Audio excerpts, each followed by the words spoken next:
Hi guys, this is Shankar Belana from RK academy Vizianagaram.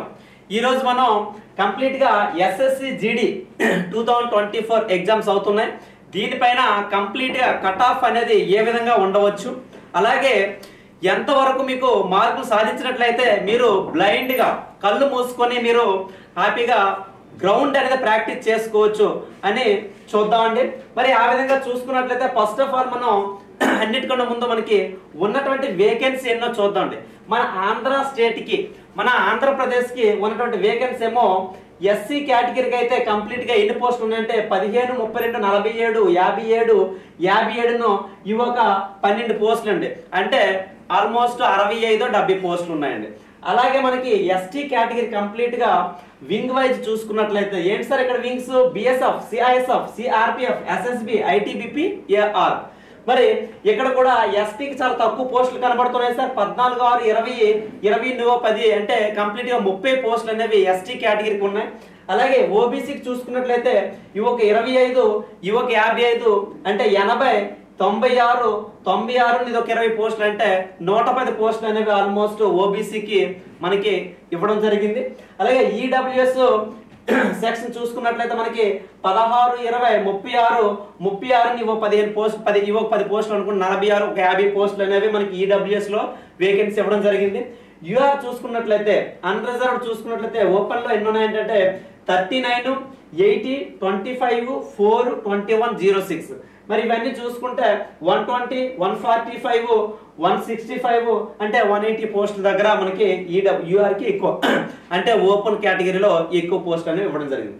మరి ఈ విధంగా చూసుకుంటే ఇక్కడ మీరు అబ్జర్వ్ చేయాల్సింది ఏంటంటే లాస్ట్ ఇయర్ మనకి ఇదే వేకెన్సీ టోటల్ ఏంటంటే 360 సార్. ఇప్పుడు ఎన్ని అయిపోయి సార్ మనకి 101 ఆల్మోస్ట్ 3.5 టైమ్స్ మనకి డిక్రీజ్ కనబడుతుంది. ఓకేనా. నెక్స్ట్ సిఐఎస్ఎఫ్ చూసుకుంటే సిఐఎస్ఎఫ్ లో లాస్ట్ ఇయర్ 108 సార్, ఇప్పుడేమో పెరిగాయి, డబుల్ అయ్యి ఆల్మోస్ట్ మనకి డబుల్ అయ్యి అంటే మంచిగానే మనకి వేకెన్సీ ఇచ్చినట్లే. మరి సిఆర్పిఎఫ్ కి వచ్చేటప్పటికి 218 సార్. ఏంటి సార్ 218 అంటే ఇక్కడ కూడా 4 టైమ్స్ డిక్రీజ్ కనబడుతుందండి. ఎంత సార్ 4 టైమ్స్ తగ్గిపోయాయి పోస్టులు. అలాగే ఎస్ఎస్బికి వచ్చేటప్పటికేమో ఎస్ఎస్బిలో ఇవేమో 29 అంటే ఇక్కడ కూడా 3 టైమ్స్ అనేవి తగ్గడం జరిగింది. అలాగే ఐటీబీపీకి వచ్చేటప్పటికేమో 33 వేకెన్సీ ఈసారి పెరిగాయండి, అంటే ఆల్మోస్ట్ డబుల్ అయ్యి అని చెప్పుకోవచ్చు. ఓకేనా, డబుల్ అయ్యి అని చెప్పుకోవచ్చు అండి. ఇవన్నీ కూడా డిక్రీజ్ అయ్యాయి సార్, ఇవన్నీ కూడా ఏంటంటే డిక్రీజ్ అయ్యాయి. మరి ఇక్కడ అస్సాం రైఫిల్ చూసుకుంటే ఇక్కడేమో లాస్ట్ నోటిఫికేషన్ లో 65 వేకెన్సీ ఉంటే ఇప్పుడు మనకేమో ఏంటంటే 16 అంటే ఆల్మోస్ట్ 5 టైమ్స్. ఓకేనా, 5 టైమ్స్ డిక్రీజ్ అనేది జరిగింది. సో ఈ విధంగా చూసుకుంటే టోటల్ వేకెన్సీస్ చూసుకుంటే ఏంటి సార్ టోటల్ వేకెన్సీ అంటే మనకి టోటల్ వేకెన్సీ 439 పోస్టులు అండి. ఏంటి సార్ 439 అంటే ఇంతకు ముందు ఏంటి సార్ అంటే మనకి 814 13 ఎంతో ఉండేదండి. అంటే ఆల్మోస్ట్ పోస్టులు అనేవి మనకి క్లియర్ గా ఒరిజినల్ మెయిన్ నోటిఫికేషన్ లోనే మనకి క్లియర్ గా తెలుస్తుంది. అప్పుడు 52,000 తీసాడు, ఇప్పుడేమో 26,000 మాత్రం ఇవ్వడం జరిగింది. మరి ఈ విధంగా చూసుకుంటే మనకి ఏమర్థమైందంటే మరి ఇంకో విషయం ఇంపార్టెంట్ విషయం ఏంటి సార్ అంటే నెంబర్ ఆఫ్ అప్లికెంట్స్ చూసుకున్నట్లయితే లాస్ట్ టైం ఎంత సార్ అంటే మనకి 51 lakh అండి, 51 lakh. మరి ఇప్పుడు ఏంటి సార్ అంటే 47 lakh సార్. ఎంతండి 40. మరి ఏమైనా డిఫరెన్స్ ఉందంటే నెంబర్ ఆఫ్ అప్లికెంట్స్ లో కూడా ఎటువంటి డిఫరెన్స్ లేదండి. నెంబర్ ఆఫ్ అప్లికెంట్స్ లో ఎటువంటి డిఫరెన్స్ లేదు సార్ చూసుకోండి. మరి ఆ విధంగా చూసుకుంటే లాస్ట్ ఇయర్ ఇచ్చే కట్ ఆఫ్ కి ఈ ఇచ్చే కట్ ఆఫ్ కి ఎంత తేడా ఉండొచ్చు అనుకుంటున్నారు మీరు? ఒక 5, 10, 15, 20 ఎంత అనుకుంటున్నారు సార్? అంటే ఇలా కంపేర్ చేసుకుంటే ఓన్లీ ఒకే ఒక కంపారిజన్ చేసుకుంటే ఏముంటుంది సార్, ఒక 10 మార్క్స్ ఎక్కువ ఉండొచ్చు, అంతే కదండి. సో నార్మల్ గా మనం అందరూ కూడా అలాగే ఆలోచిస్తాం. నార్మల్ గా ఏంటంటే ఏమనుకుంటాం సార్ అంటే సగం పోస్ట్ ఇచ్చాడు కాబట్టి అప్లికెంట్స్ కూడా యాజ్ ఇట్ ఈస్ గా ఉన్నారు కాబట్టి సో మేబీ ఒక 10 మార్క్స్ ప్లస్ చేసుకోవచ్చు, అంతే కదండి. 65కి జాబ్ వస్తే ఈసారి 75కి వస్తుంది అనుకుంటా, అంతే కదా. కానీ ఇంకొక పారామీటర్ ఉందంటే అదేంటి సార్ ఇంకొక పారామీటర్ అంటే ప్రతి షిఫ్ట్ కూడా మీ యొక్క ఎగ్జామ్ యొక్క స్టాండర్డ్ అనేది చాలా ఈజీగా ఉందండి. ఈవెన్ నాన్ మ్యాథమెటిక్స్ స్టూడెంట్ అవ్వచ్చు, ఒక యావరేజ్ స్టూడెంట్ కూడా ఏమన్నాడంటే సార్ 35 పెట్టాను సార్, బాబు ఎన్ని పెట్టారంటే సార్ 35 పెట్టాను సార్ అర్థమెటిక్ రీజనింగ్ అన్నాడు. మరి జీకే కరెంట్ అఫైర్స్కి వచ్చేటప్పటికి ఒక 10 అయినా పెడతాడు కదా సార్, ఒక 8 అయినా రైట్స్ అవుతాయి కదండి. అలాగే ఇంగ్లీష్కి వచ్చేటప్పటికి అట్లీస్ట్ 5 అయినా రైట్స్ అవుతాయి కదా సార్. అంటే యావరేజ్గా మన స్టూడెంట్ యొక్క సర్వే బట్టి మాట్లాడుకున్న 35 into 2 అంటే 70 మార్క్స్ వస్తున్నాయండి ఇక్కడ. ఓకేనండి. అలాగే ఒక 7 మార్క్స్ మాత్రం అంటున్నానండి, 7 into 2 జీకే అంటే ఇక్కడ 14 వస్తున్నాయి సార్. మరి ఒక ఇంగ్లీష్ 5 మాత్రం నేను మాట్లాడుతున్నాను సార్, 5 into 2 అంటే 10 అండి. ఎంత వచ్చింది సార్ టోటల్ మనకి? 70 + 10 80, 80 + 10 90, 94. అంటే ఒక యావరేజ్ స్టూడెంట్ మాట్లాడే ప్రకారం మనం తీసుకున్నట్లయితే సర్వే మనకి ప్రతి ఒక్క స్టూడెంట్ కి 90+ మార్క్స్ స్కోరింగ్ వస్తుందండి. ఆన్సర్ వస్తుంది మనకి 90+ స్కోరింగ్ అనేది వస్తుంది. మరి ఈ విధంగా ఆలోచించుకుంటే, ఈ విధంగా అంటే ఎగ్జామినేషన్ యొక్క టఫ్నెస్ ని బట్టి మనం అనలైజ్ చేసుకున్నట్లయితే ఏమర్థం ఉందంటే 10 మార్క్స్ తో మనకి పని అవ్వట్లేదు, ఓన్లీ 10 కలిపినట్లయితే మనకి పని అవ్వదమ్మా. సో మరి ఇంకా ఏంటి సార్, ఇంకొక పాయింట్ ఏంటంటే మరొక పాయింట్ అబ్జర్వ్ చేయండి. మరొక ఇంపార్టెంట్ పాయింట్ ఏంటి సార్ అంటే, ఇప్పుడు ఇందులో ఇండస్ట్రీలో సీనియర్స్ ఉంటారా లేదండి? మన అన్నయ్యలు అర్థం ఇంతకు ముందు ఆల్రెడీ ఈ విజయనగరం, శ్రీకాకుళం, అలాగే వైజాగ్ లాంటి ఎప్పటి నుంచో వచ్చి రూముల్లో ఉంటుండే 2-3 నోటిఫికేషన్లు మిస్ అయ్యి ఈ నోటిఫికేషన్ కోసం కాసుకొని కూర్చున్న స్టూడెంట్స్ ఉంటారా లేదా? మరి వాళ్ళు ఎంతో కొంత 1-2 స్టెప్ అయినా అనుకున్న ముందే ఉంటారా లేదండి?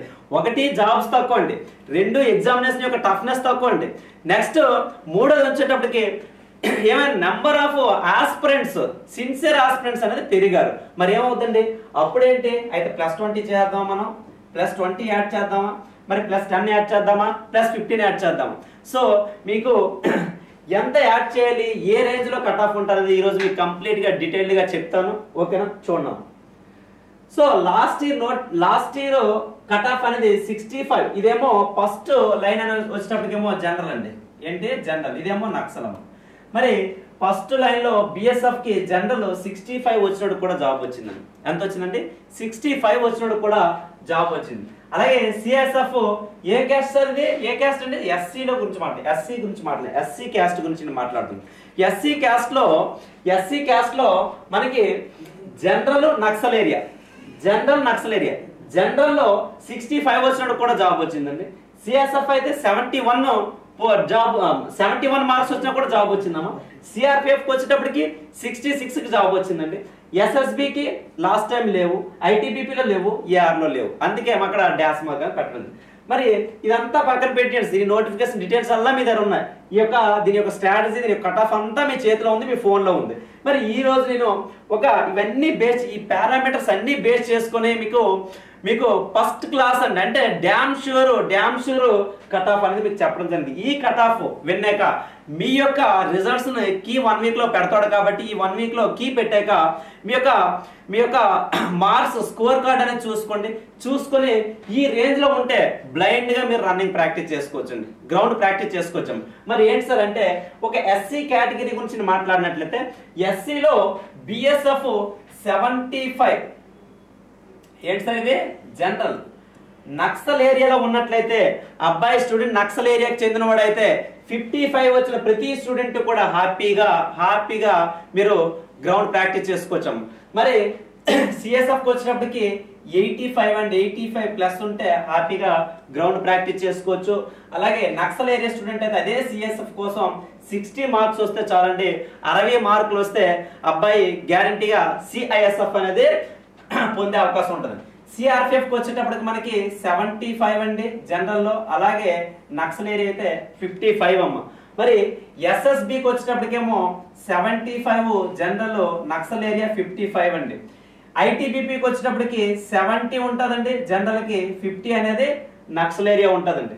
మరి ఒక అస్సాం రైఫిల్లో ఒకవేళ మీరు ప్రయారిటీ ఇచ్చాడు, ఎందుకు చెప్తున్నాను సార్ ఇక్కడ చిన్న చేంజెస్ అయ్యే అవకాశం ఉంది. ఎందుకంటే చాలా మంది పిల్లలకి ఎన్ని వింగ్స్ తీసాడు సార్, మనకి ఈ 6 వింగ్స్ లో ఒక్కొక్క ప్రయారిటీ పెడతారండి. ఆ ప్రయారిటీ మీద కూడా ఆధారపడి ఉంటుంది మన యొక్క మన యొక్క కట్ ఆఫ్ అనేది ఫర్ ఎగ్జాంపుల్ సిఆర్పిఎఫ్ చాలా మంది లైక్ చేయరు, కానీ బై మిస్టేక్ లేదంటే వాళ్ళకి ఇష్టం అని చెప్పి సిఆర్పిఎఫ్ ఎక్కువగానే మనం choice ఇచ్చామన్న first option.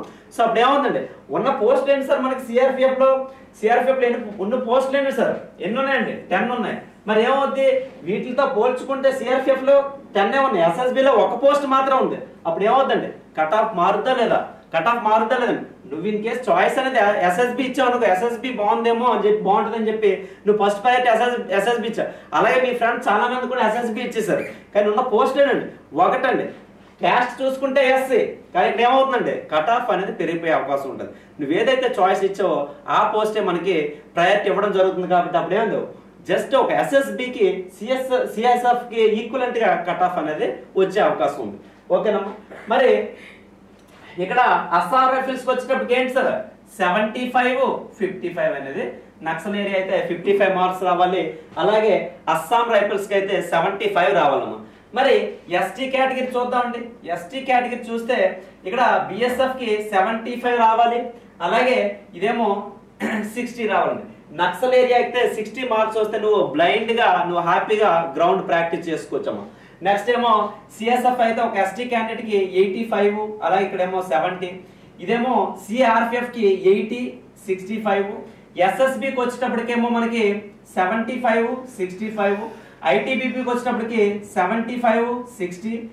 Assam rifles వచ్చేటప్పటికి 73, 65. ఇది ఎస్టీ కేటగిరీ చెందిన స్టూడెంట్ యొక్క కట్ ఆఫ్ ఈ విధంగా ఉంటుందండి.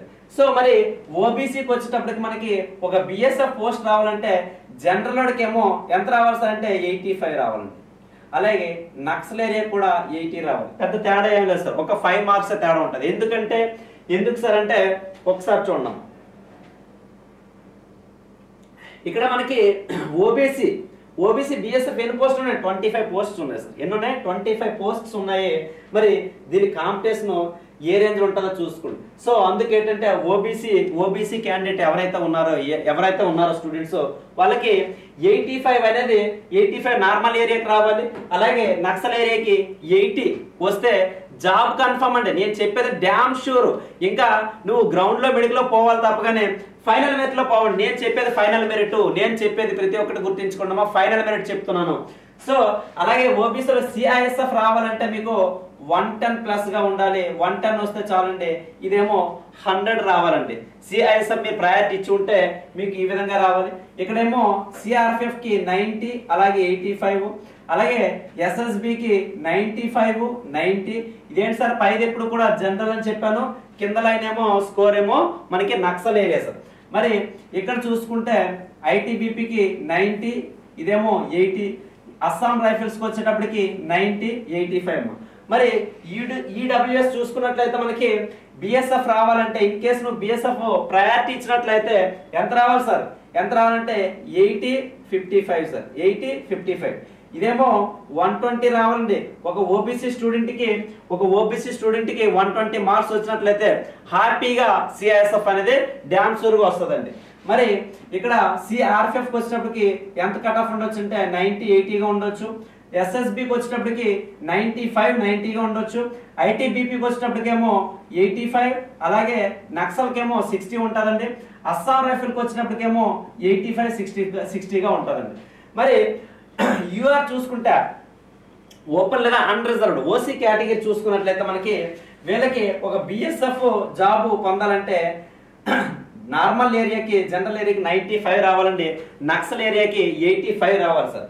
ఇదేమో 130, 110 గా ఉంటుంది. ఇక్కడేమో 110, 95 సార్. ఇదేమో 95, 90గా ఉంటుందండి. ఇక్కడేమో 100, 90 సార్ ఇది. అలాగే అస్సాం రైఫిల్స్ కి వచ్చేటప్పటికి 95, 90 అండి. మరి సార్ ఇవన్నీ బాగానే చెప్పేశారు, బట్ ఓవరాల్ గా మాకు రేంజ్ చెప్పండి. ఒక రేంజ్ ఎలా ఉంటుందంటే ఒకసారి చూడండి. ఒక ఎస్సీ క్యాండిడేట్ కి ఏదైనా జాబ్ రావాలి సార్, నాకేంటి సార్ ఏదైనా జాబ్ వచ్చేలా ఉండాలంటే నా మార్క్స్ ఎన్ని ఉండాలి, ఇదిగోండి ఫైనల్ ఇర్రెస్పెక్టివ్ ఆఫ్ జాబ్స్ ఇదండి.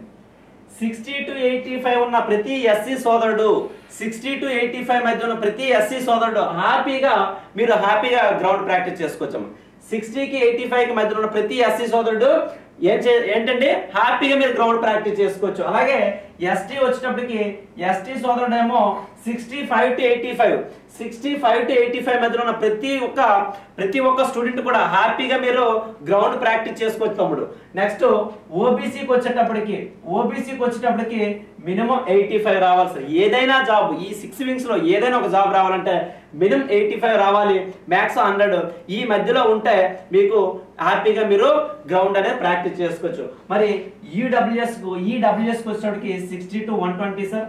అలాగే యూఆర్కి వచ్చేటప్పటికి 90 to 130 సార్. ఈ 130, 120, 100 లేట్ అంటే అవి సిఐఎస్ఎఫ్ ఇన్ కేస్ నీకు కావాలనుకుంటే ఈ మెరిట్ వెళ్తుందంటే ఇటువంటి కట్ ఆఫ్ అనేది వెళ్ళే అవకాశం ఉంది గాయస్. మరి ఈరోజు కేవలం మన స్టూడెంట్స్ ఎంతో మంది అడిగిన క్వశ్చన్లకి వాళ్ళ డౌట్స్ క్లారిఫై చేయడం కోసమే నేను ఈ వీడియో చేయడం జరిగింది. కంప్లీట్ గా అనలైజ్ చేసి మనకి ఇచ్చినటువంటి వేకెన్సీస్, అలాగే క్యాస్ట్ వైజ్, అలాగే వింగ్ వైజ్ వేకెన్సీస్ అన్ని కూడా అనలైజ్ చేసుకొని కంప్లీట్ గా మీకు ఒక వీడియో చేయడం జరిగింది. సో దయచేసి ఈ వీడియో చూసాక హ్యాపీగా మీరు ఒక అనలైజ్ చేసుకోండి. లేదంటే ఒక్క 1 వీక్ లోనే మీకు కీ ఎస్ఎస్సి బోర్డు అనేది కీ పెట్టడం జరుగుతుంది కాబట్టి అందులో హ్యాపీగా మీ యొక్క స్కోర్ కార్డ్ ని చెక్ చేసుకుని దాన్ని బట్టి మీరు హ్యాపీగా గ్రౌండ్ ప్రాక్టీస్ చేసుకోండి. ఇంకో విషయం ఏంటంటే నార్మలైజేషన్ అనేది ఒకటి ఉంది సార్. నార్మలైజేషన్ ఒకటి ఉంది. మీరు ఇచ్చినటువంటి రేంజ్ లో ఉంటే హ్యాపీగా బ్లైండ్ గా ఎందుకు డిసైడ్ అవ్వచ్చు అంటే నేను ఇచ్చినటువంటి ఇదే ఫైనల్ రిజల్ట్ అని చెప్తున్నాను సార్. ఇదే ఫైనల్ రిజల్ట్ ఈ విధంగా ఉంటుంది. మరి ఇంకా మీకు నార్మలైజేషన్ లో అట్లీస్ట్ మీకు 6 to 10 మార్క్స్ కలిసాకు. ఎందుకు సార్ 6 to 10? 15 ఎందుకు కలవకూడదు? 12 ఎందుకు కలవకూడదు చెప్పండి. ఓన్లీ 6 నుంచి 10 చెప్తున్నారు. ఎందుకు మెషర్? లాస్ట్ టైం అయితే మా ఫ్రెండ్కి చాలా ఎక్కువ కలిసే, అది కూడా అడుగుతారు కదండి. ఎందుకంటే ఈసారి ఇచ్చినటువంటి పేపర్ అనేది ఎక్కడ కూడా టఫ్ లెవెల్ ఏమి లేదు సార్. ఎటువంటి టఫ్ లెవెల్ లేదు. అందుకంటే ఈసారి నార్మలైజేషన్ మార్కులో మహా అయితే 10 మార్కుల వరకు కలిసే అవకాశం ఉంది. ఎప్పుడు సార్ అంటే ఇంగ్లీష్ కూడా బాగా అటెంప్ట్ చేసి, అర్థమెటిక్ రీజనింగ్ 35 ప్లస్ చేసి, జీకే కూడా ఒక 10, ఇంగ్లీష్ కూడా ఒక 10 చేస్తే అప్పుడు మీకు 6 to 10 కానీ 12 మార్క్స్ కలిసే అవకాశం ఉంది. మరి వాడికి అవసరం అండి. ఇన్నోట్ చేశాక 35 ప్లస్ అంటే 70 మార్క్స్ అక్కడ వస్తాయి అర్థమెటిక్ రీజనింగ్. అలాగే జీకే 10 చేస్తే అక్కడ ఒక 20 మార్కులు వస్తాయి. ఇవి 70, 20, 90 అయిపోయి ఆల్రెడీ ఇక్కడ ఇంగ్లీష్ లో 10 చేస్తే అక్కడ ఒక 20 మార్కులు వస్తాయి. 90 + 20 అంటే 110. హ్యాపీగా వాడికి నచ్చినటువంటి జాబ్ అనేది ఎలాగో సెలెక్ట్ చేసుకోగలరు. మరి అంటప్పుడు ఈ నార్మలైజేషన్ అతనికి యూజ్ అవుతుందంటే పెద్దగా యూజ్ అవుతుంది. ఎందుకంటే ఆల్రెడీ ఆయన మెరిట్ లో ఉంటాడు కాబట్టి. బట్ ఈసారి మాత్రం ఇచ్చినటువంటి అన్ని షిఫ్ట్లు కూడా చాలా ఈజీగా ఇచ్చాడు. ప్రతి ఒక్క స్టూడెంట్ చెప్పడం జరిగింది కాబట్టి నార్మలైజేషన్ అనేది తక్కువగానే ఉంటుంది. మీకు ఈ రేంజ్ లో మీరు ఉన్నట్లయితే హాయ్ బ్రదర్స్, మీరందరూ కూడా హ్యాపీగా ప్రాక్టీస్ చేసుకోవచ్చు గ్రౌండ్. ఓకేనా? Thank you guys, all the best.